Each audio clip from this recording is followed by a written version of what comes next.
This is VOA News. Via remote, I'm Diane Roberts. Scottish and U.S. law enforcement officials said Sunday a Libyan man accused of making the bomb that killed 270 people after it blew up Pan Am Flight 103 over Lockerbie, Scotland in 1988 is in custody in the United States. The suspect was taken into custody about 2 years after the United States filed charges against him.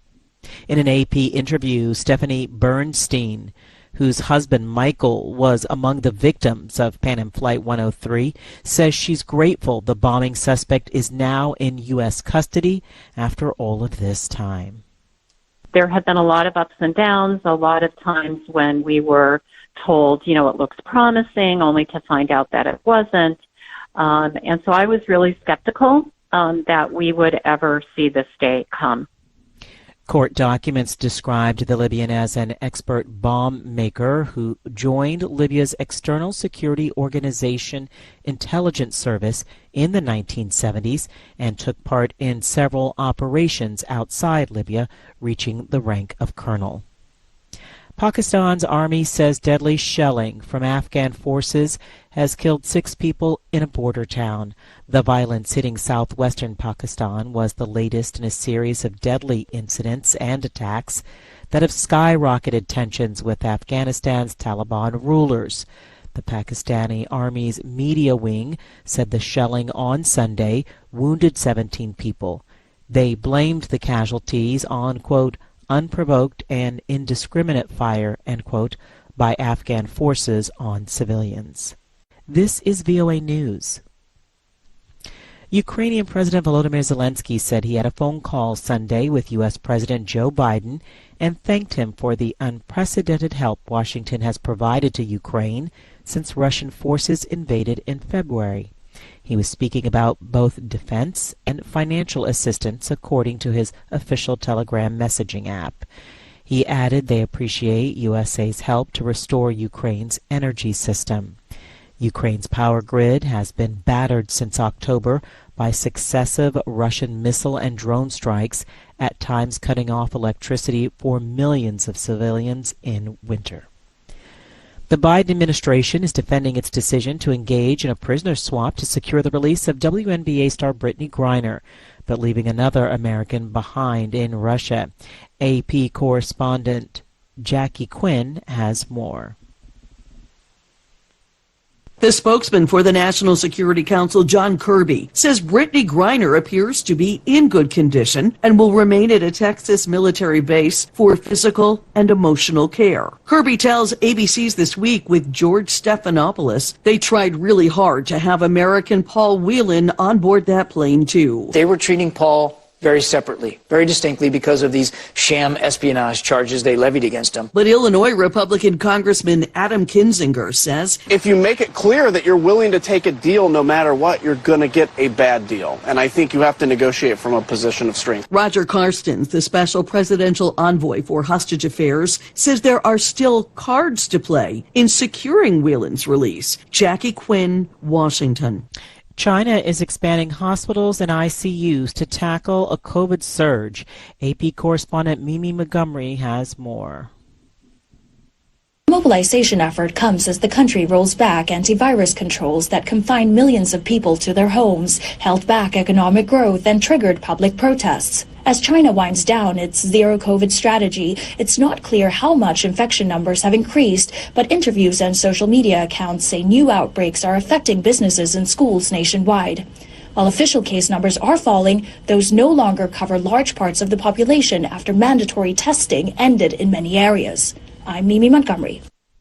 Heavy snowfall and strong winds hit the east and north of Slovakia Sunday. Cars were stranded on several sections and roads were impassable for long periods, while piles of snow paralyzed public transport. The situation was worse in the country's east, where between 15 and 30 centimeters of snow fell. Press-off in eastern Slovakia has declared a state of emergency, announced by a post on social media. This is VOA News.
Hi, thank you for watching.